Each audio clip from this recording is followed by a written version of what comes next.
ऐतिहासिक नाम गोरक्षपुर, गुरु गोरखनाथ का सिद्ध पीठ।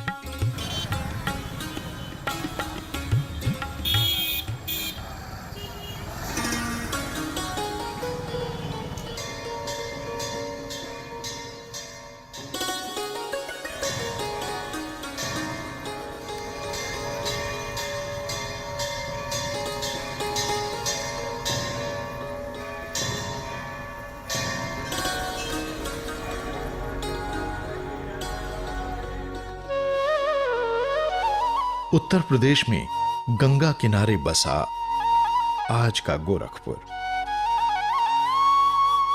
श्री रामदरश मिश्र जी का जन्म इसी क्षेत्र के कछार अंचल के गांव डुमरी में 15 अगस्त 1924 तदनुसार सावन पूर्णिमा गुरुवार के दिन हुआ था। गीतकार के रूप में बहुत उनका थी रहल, चर्चा रहल, और गीतकार के बाद वो मंच छोड़ देना, अमन छोड़ कर को अपन उपन्यास कहानी लिखे लगना। अब कहानी में अच्छी सफलता मिलल। अब कहानी पहले अपने घर से शुरू भइल। हमारे पत्नी के देहांत हो गई। वायु लेना तो एक जन हमार लड़का जन छोट बाड़ा अशोक, वह छोटा सा छोड़ के गई। तो अब उनसे लड़का सवाल कर रही थी कि चाचा हमारी मम्मी मेले गई हैं। लोग गांव के कहते हैं कि मम्मी मेला गई हैं मिठाई लेने के लिए, और तमाम लोग जुटे और ले गए मम्मी को। अब यही बात से उनका कहानी शुरू हुई।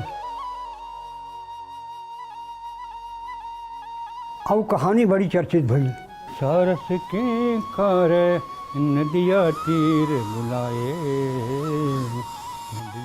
श्री मिश्र आज 90 वर्ष की उम्र सीमा को पार कर चुके हैं, परंतु इनकी सृजनशीलता आज भी बरकरार है।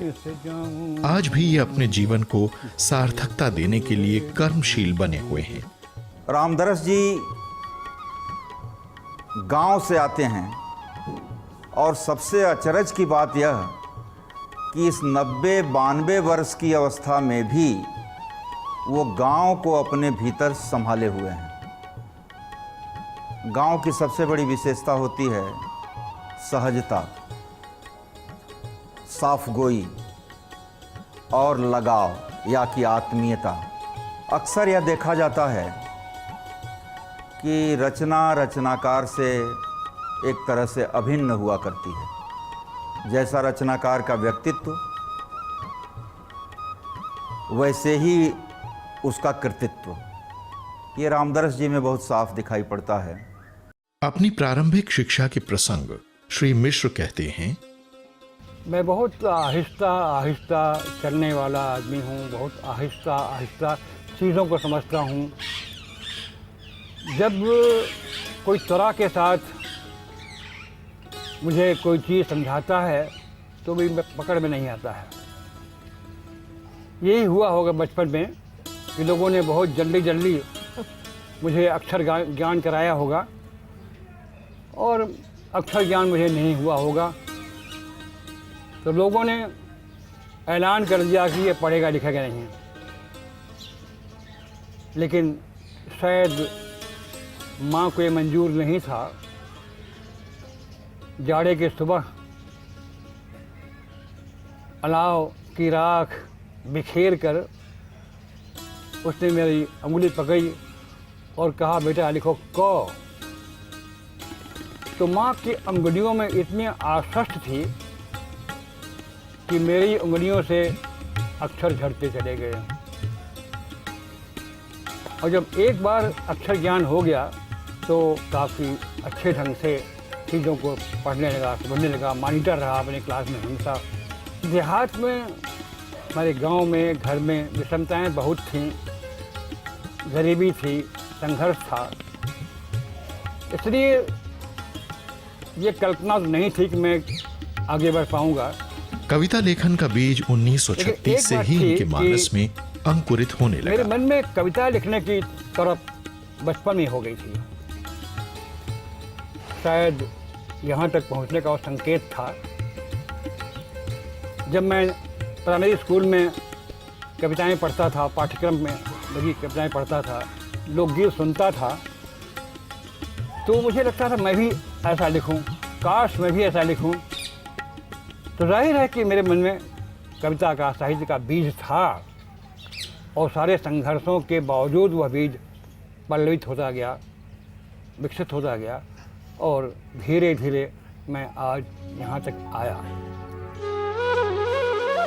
1945 में ये वाराणसी चले आए और 21 वर्ष की उम्र में एक प्राइवेट स्कूल से मैट्रिक की परीक्षा पास की। तत्पश्चात बनारस हिंदू विश्वविद्यालय में प्रख्यात प्राध्यापक आलोचक डॉक्टर हजारी प्रसाद द्विवेदी जी के सानिध्य में कॉलेज स्तर की शिक्षा प्राप्त करने लगे। श्री मिश्र की ये छवियां तब की हैं जब ये हिंदी भाषा भाषियों तथा साहित्यकारों के बीच एक लोकप्रिय गीतकार के रूप में अपनी पहचान बना चुके थे। विद्यार्थी जीवन से ही रामदरस मिश्र ने गीत लिखने शुरू कर दिए थे और अपने गीतों के कारण इतने लोकप्रिय हुए कि बनारस जाने से पहले उनको कवि जी कहा जाने लगा।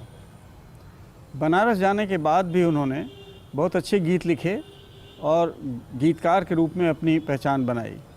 फिर वो कविता में आए और कविता के साथ साथ उन्होंने कथा लेखन शुरू किया। रामदरस मिश्र ने जितनी विधाओं में लिखा है उसमें कहना मुश्किल है कि वे बड़े कवि हैं, कि बड़े उपन्यासकार हैं, कि बड़े कहानीकार हैं या बड़े संस्मरण लेखक हैं, बड़े जीवनीकार हैं। जिस भी विधा में उन्होंने लिखा बड़ी आत्मीयता और बड़ी गहराई के साथ लिखा उन्होंने। बीएचयू से ही इंटरमीडिएट, ग्रेजुएशन एवं मास्टर डिग्री प्राप्त कर पीएचडी की उपाधि भी प्राप्त की। अध्ययन के साथ साथ कविताओं की रचना भी चलती रहती थी। उन दिनों को स्मरण करते हुए डॉक्टर मिश्र कहते हैं, शुरू में काशी में जो हम छात्र थे वे तो परस्पर मिलते ही थे, भाईचारा था ही। गुरुओं का संबंध भी हमसे बहुत घना था।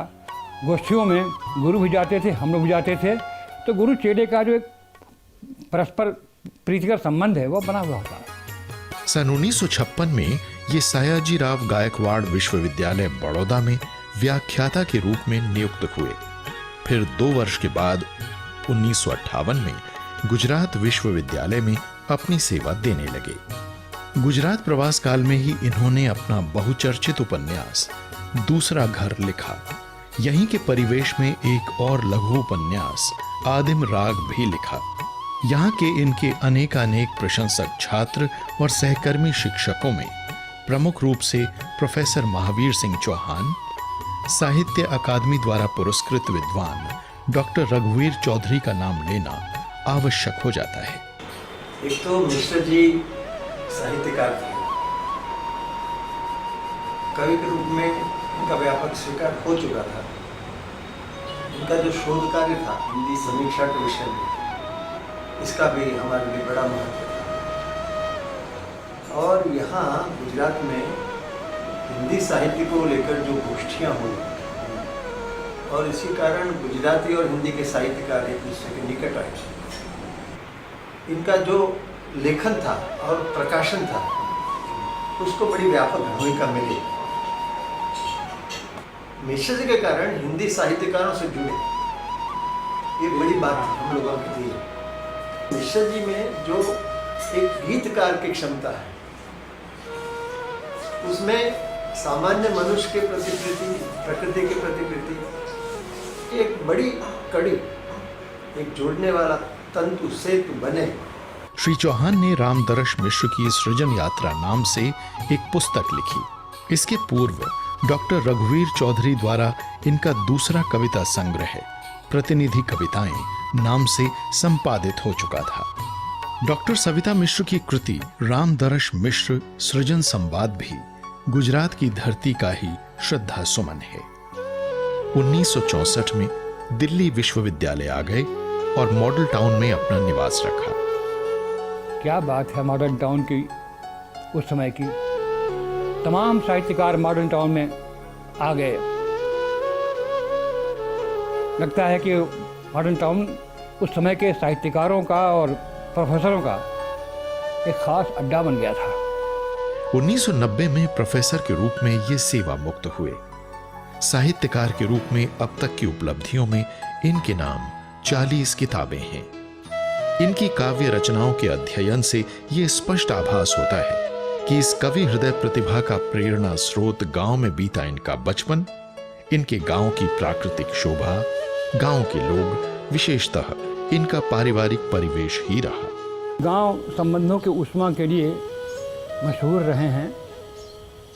गांव पूरी एक इकाई रहा है। पर्वों, त्योहारों,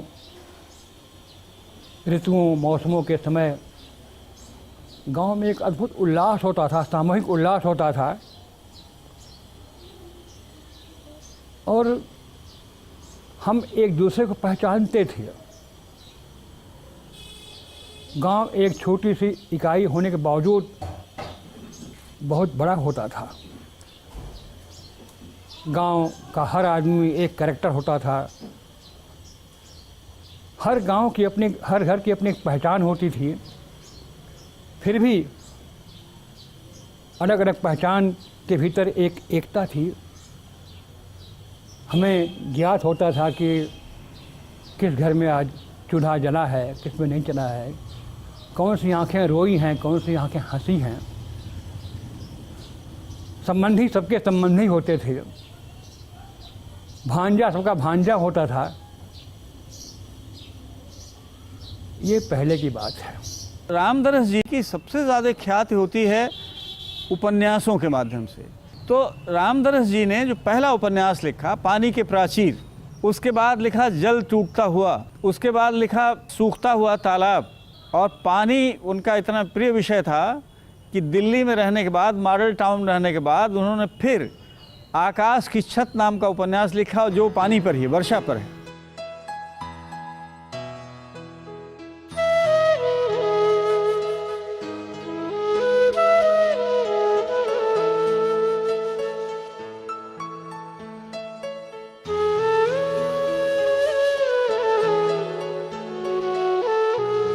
और ये रहीं इनकी कहानियों की क्रमशः 11 पुस्तकें।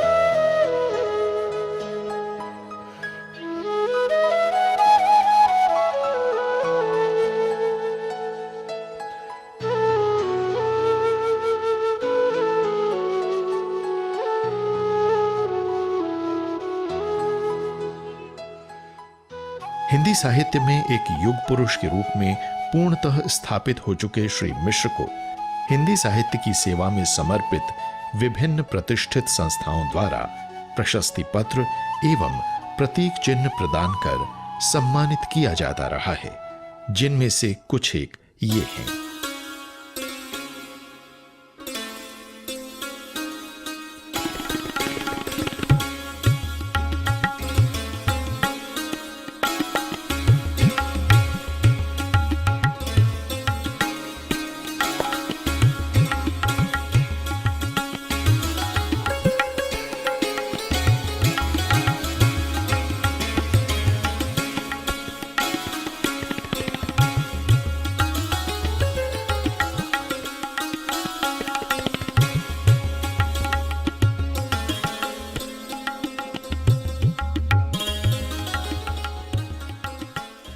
उनकी अगर कविता यात्रा की बात करें तो कविता यात्रा उनकी 1936 से शुरू होती है और वो समय था जब प्रगतिशील आंदोलन हिंदी में शुरू हो रहा था और उसका असर पूरे हिंदी कविता पर भी रहा, हिंदी समाज पर भी रहा। जितना भी लेखन हिंदी या उर्दू का उस पर उसका असर रहा है। रामदरस जी भी उससे कोई अछूते नहीं रहे, उन पर भी उसका असर रहा। और हम जानते हैं कि प्रयोगवादी आंदोलन भी हुआ, नई कविता का आंदोलन भी हुआ, लेकिन मिश्र जी ने इन सब आंदोलनों की चिंता किए बिना अपने आप को अपनी तरह की कविता में प्रवृत्त रखा। अलका जी का कहना है, डॉक्टर रामदरस मिश्र ने साहित्य की लगभग हर विधा में लिखा है और भरपूर लिखा है, लेकिन जो उनकी एक ख़ास बात है जो उन्हें और दूसरे रचनाकारों से अलग और विशिष्ट बनाती है, वो है उनकी रचनाओं में एक ग्रामीण परिवेश को बचाए रखने की बात। गांव का मौसम, वहाँ की हवा, वहाँ का खुलापन, वो जो कि आजकल शहर के इस वातावरण में दुर्लभ है, वो उन्होंने अपनी रचनाओं में बहुत प्यार से संजो के रखा है। और मुझे ऐसा कई बार लगता है कि ये जो गांव और परिवेश है वो एक परंपरा की तरह उनकी रचनाओं में आता है। अपनी बीमार माँ से कहा था, माँ मैं तेरी दवा लेने दिल्ली जा रहा हूँ। माँ ने पहले तो रोका, वह जादू नगरी है बेटे, वहाँ जाकर लोग भेड़ बकरे या सांप सुअर बन जाते हैं। फिर मौन यातनामयी आंखों से विदा ढरका दी, फिर मौन यातनामयी आंखों से विदा ढरका दी। मुझे उन आंखों की भाषा पढ़ते डर लगा था, मुझे उन आंखों की भाषा पढ़ते डर लगा था। पगडंडियाँ रास्तों से, रास्ते कच्ची सड़कों से, कच्ची सड़कें पक्की सड़कों से, पक्की सड़कें रेलों से मुझे जोड़ती चली गईं। कस्बों, नगरों और प्रदेशों के कंधों से होती हुई मेरी यात्राएं एक एक को छोड़ती चली गईं और मैं दिल्ली में आ गिरा। और मैं दिल्ली में आ गिरा और मैं एक अजनबी भीड़ में, और मैं एक अजनबी बीमार भीड़ में दवा खोजने लगा। और मैं एक अजनबी बीमार भीड़ में दवा खोजने लगा। खोजता रहा। अपठनीय अक्षरों से एक विराट पन्ने पर मैं भी कुछ गूंजता रहा। अपठनीय अक्षरों से भरे एक विराट पन्ने पर मैं भी कुछ गूंजता रहा। लेकिन जल्दी ही मुझे ज्ञान हो गया, मैं तभी से दवा नहीं दिल्ली को तलाश रहा हूँ। लेकिन जल्दी मुझे ज्ञान हो गया कि मैं तभी से दवा नहीं दिल्ली को तलाश रहा हूँ। किसी गली में अपने को फंसाकर अनेक गलियों को फांस रहा हूँ। और मन को समझा बुझा दिया है, माँ अब तक मर चुकी होगी। और मन को समझा दिया है कि माँ अब तक तो मर चुकी होगी। कल गांव से आने वाला एक नया युवक कह रहा था, माँ अभी मरी नहीं है, वो अभी भी तुम्हारे लौटने का इंतजार कर रही है।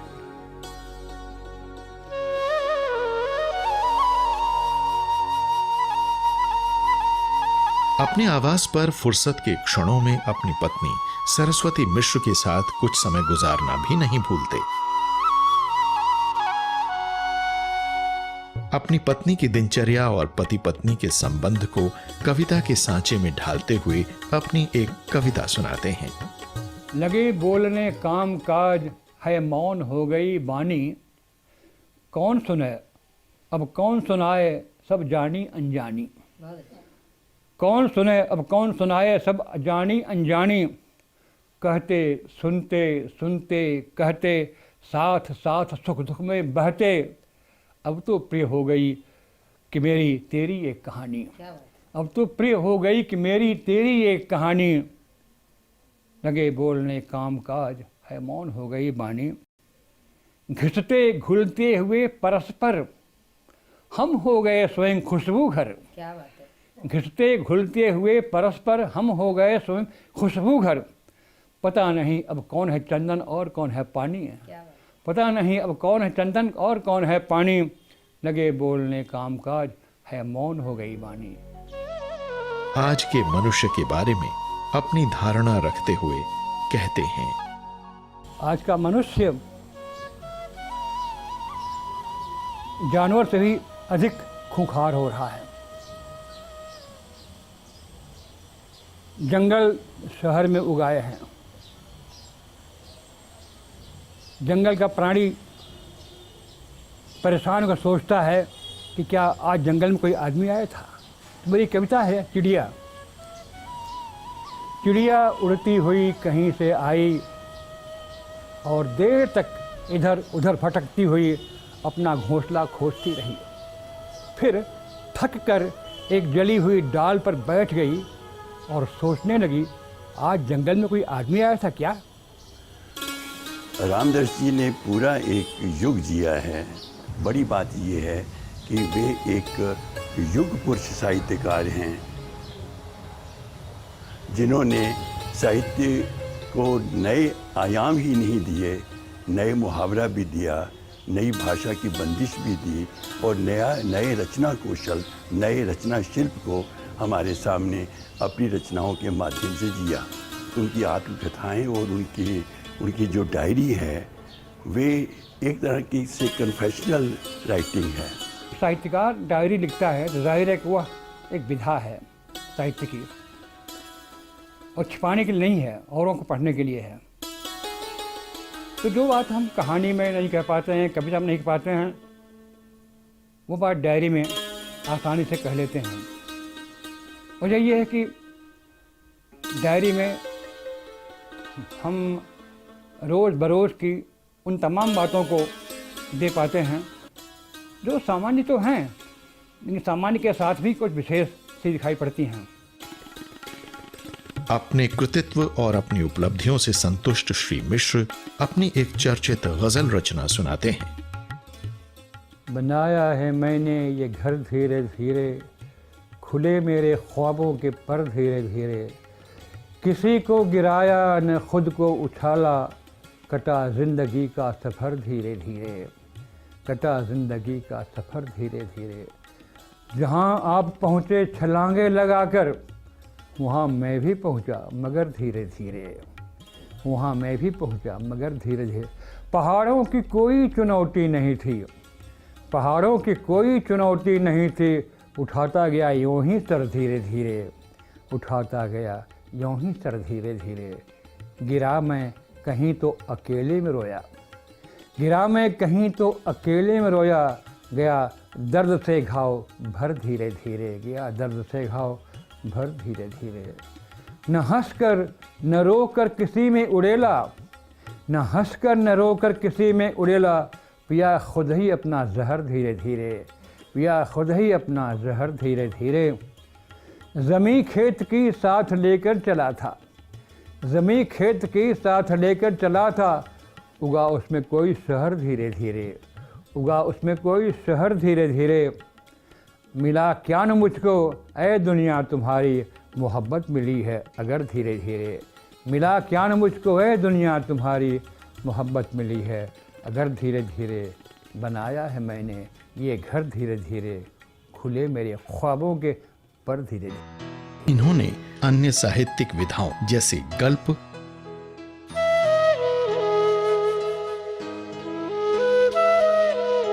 आलोचना, आत्मकथा, यात्रा वृतांत,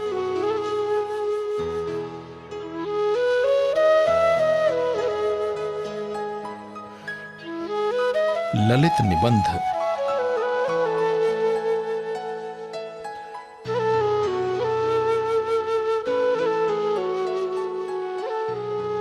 एवं साक्षात्कारों का लेखन भी पटुता के साथ किया। मेरी पहली जिज्ञासा ये होती है कि क्या आप मेरे संपादन से संतुष्ट हैं? हाँ, मुझे लगता है कि तुमने बहुत अच्छा संपादन किया है। संपादन में तुमने मेरी रचनाओं को क्रमशः संजोया है, उनकी चर्चा की है। मेरी जो रचनाएं हैं वो एक के बाद एक कुछ बदलती गई हैं। तुम्हारे संपादकीय पढ़ करके पाठक बहुत आसानी से मेरे साहित्य के बारे में सब कुछ जान सकता है। मैं आपके पूरे साहित्य से गुजरी हूँ और कहीं कहीं पे अधिकांश साहित्य में मैं यानी मेरे प्रथम पाठिका के तौर पर आप मुझे सुनाते रहे, कच्चा एक मसौदे के तौर पर उस तरह से सुनाते रहे। तो बहुत से जो वैल्यूज़ हैं वो चीज़ें मैं सुनती रही, समझती रही। तो मैंने ये देखा कि स्त्री के प्रति आपका जो एक स्त्री को लेकर के आपने जो साहित्य रचा है और जो जिया है उसमें बिल्कुल अंतर नहीं है। मैंने अपने बचपन में और बाद में भी स्त्रियों को बहुत पीड़ित होते देखा है। उनकी पीड़ा, उनका दर्द मुझे सालता गया है। मेरी बहन थी, बड़ी बहन थी, वो ससुराल में कैसे सताई गई और कैसे मरी, वह दृश्य अपनी सारी पीड़ा के साथ आज भी मेरे भीतर है। कभी कभी ऐसा होता था कि मैं सोकर उठता था तो मेरे आंगन में एक औरत आकर के कुछ काम करती होती थी। माँ से पूछता था, माँ ये कौन है? तो कहती थी, माँ यह अमुक की बहू है, गुण मार कर निकाल दिया है, यहाँ आकर के ठहरी हुई है, हमारे मायके की है। तो मैंने कहा कि एक तो सहज ही मेरा मन जो दलित हैं, पीड़ित हैं, उनके प्रति आकुल होता है। दूसरा ये मैंने अनुभव किया है। तो मेरा ख्याल है कि मेरे लेखन में, और चाहे स्त्री के प्रति हो चाहे दलित के प्रति हो, लेखन में और जीवन में कोई फ़र्क नहीं आने पाया। कोई भी रचना हो, चाहे कविता, कहानी, कुछ भी हो, तो हमको सुनाते हैं और मैं उसे सुन के अपनी राय देती हूँ। तो ये कभी अगर मुझे पसंद नहीं आई तो हमने कहा कुछ जमा नहीं, तो इसको चेंज करते हैं, वो करते हैं। लेकिन ऐसा नहीं कि झल्ला उठें कि क्यों नहीं जमा, ऐसा कुछ रोग गांठने जैसा कि मैं लिखता हूँ, मैं लेखक हूँ और तुम तो कुछ ऐसी हो नहीं, तुम क्यों इस तरह से करती, ऐसा कुछ नहीं। मेरे भावनाओं का पूरा आदर करते हैं शुरू से। प्रोफेसर रामदरस मिश्र को 2015 के साहित्य अकादमी पुरस्कार से नवाजा गया है। पुस्तक का नाम है आग की हंसी। दिन डूबा अब घर जाएंगे, कैसा आया समय कि सांझे होने लगे बंद दरवाजे। देर हुई तो घर वाले भी हमें देखकर डर जाएंगे, दिन डूबा अब घर जाएंगे। आँखें आँखों से छिपती हैं, नज़रों में छुरियाँ दिपती हैं। हंसी देखकर हंसी सहमति, क्या सब गीत बिखर जाएंगे, दिन डूबा अब घर जाएंगे। गली गली और कूचे कूचे भटक रहा, पर राह न पूछे।